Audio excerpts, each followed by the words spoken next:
ఇప్పుడు స్ట్రైట్ లైన్లో second method అయితే చూస్తాం. Find the equation of the straight line passing through the point and perpendicular to the line. So ఇక్కడ మనకు ఒక పాయింట్, ఒక లైను, కండిషన్ ఏమి ఇచ్చారంటే పర్పెండిక్యులర్ టు ది లైన్. అప్పుడు మనకు ఫార్ములా ఏమొస్తుందంటే b into x minus x1 minus a into y minus y1 equal to 0. So మనకి ఇచ్చిన ఈక్వేషన్ ఏంటి? 7x plus 2y minus 1 is equal to 0. Next point వచ్చి 2, minus 5. So ఇక్కడ మనం given ఏం రాసుకుంటాం? Given so p of x1, y1 is equal to 2, minus 5 రాసుకుంటాం. So ఇచ్చిన ఈక్వేషన్ ఏంటి?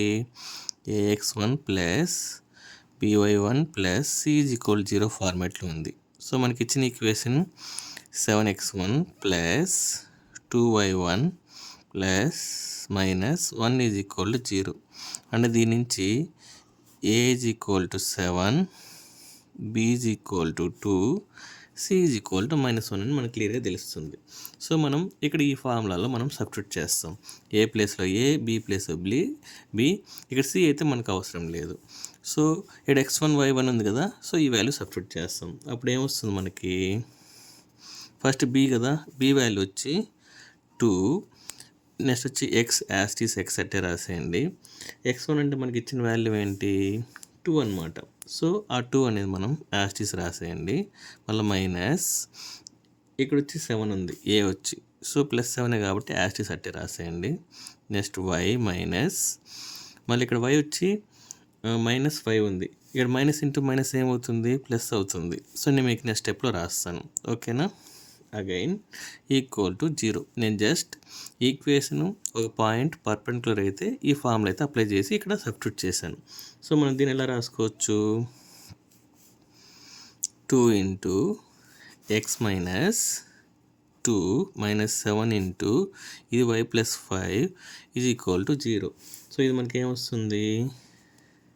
దీన్ని సాల్వ్ చేస్తే మనకు 2x minus 7y minus 39 is equal to 0 అనేసి వస్తుంది. ఇది 2 ఇంటూ ఎక్స్ మళ్ళీ 2 ఇంటూ -2 అలా చేస్తే వస్తుంది, ఓకేనా? స్ట్రైట్ లైన్లో థర్డ్ మెథడ్ అయితే చూస్తాం. Find the equation of the straight line passing through the point -4, 1 and parallel to the line 3x plus 4y plus 5 is equal to 0. అంటే ఇక్కడ ప్యారలల్ అనేసి క్లియర్గా ఇచ్చాడు, ఒక పాయింట్ అండ్ ఒక లైన్ అనేది ఇచ్చాడు. అప్పుడు మనం యూజ్ చేసే ఫార్ములా ఏంటంటే a into x minus x1 plus b into y minus y1 is equal to 0. So ఇక్కడ మనం పాయింట్ గివన్ ఏమి ఇచ్చాడు? Given so p of x1, y1 మనకి ఏమి ఇచ్చాడంటే -4, 1 అనుకోవాలి. నెక్స్ట్ వచ్చి ఇచ్చిన లైన్ ఏంటి? ax1 plus by1 plus c is equal to 0. So మనకి ఇచ్చిన వాల్యూ ఇక్కడ ఏమొస్తుంది? మనకు 3x plus 4y plus 5 is equal to 0.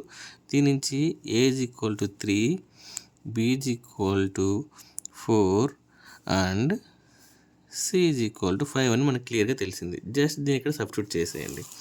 So ఇప్పుడు ఏమొస్తుంది? ఏ వాల్యూ వచ్చి 3 ఇంటూ ఎక్స్ మైనస్ మనకు వచ్చి ఎక్స్ వచ్చి మనకి ఇక్కడ ఏమి ఇచ్చాడు? -4 ఇచ్చాడు. సో ఇక్కడ ఫార్ములాలో ఆల్రెడీ మైనస్ ఉంది, అప్పుడు ఇక్కడ -4 నెక్స్ట్ ప్లస్ b అంటే మనకి ఏమొస్తుంది? 4 వస్తుంది. y యాస్టీస్ రాసుకుంటాం. y1 అంటే మనకి ఏమి ఇచ్చాడు? ఇక్కడ 1, యాస్టీస్ 1 అట్టే రాసుకోండి, ఈజ్ ఈక్వల్ టు 0. సో దీన్ని మనం ఎలా రాసుకోవచ్చు? సో ఇక్కడ చూసారంటే ఈ 3 into x minus into minus ఏమవుతుంది? ప్లస్ అవుతుంది. Next 4 into y minus 1 is equal to 0. So ఇప్పుడు దీన్ని ఎలా రాసుకోవచ్చు? ఇంటూ చేస్తాం. 3x plus 12 plus 4y minus 4 is equal to 0. So మనకు ఫైనల్ ఈక్వేషన్ ఏమొస్తుంది? 3x plus 4y plus 8 is equal to 0. ఓకేనా?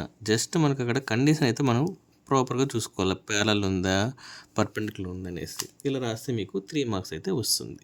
Thank you.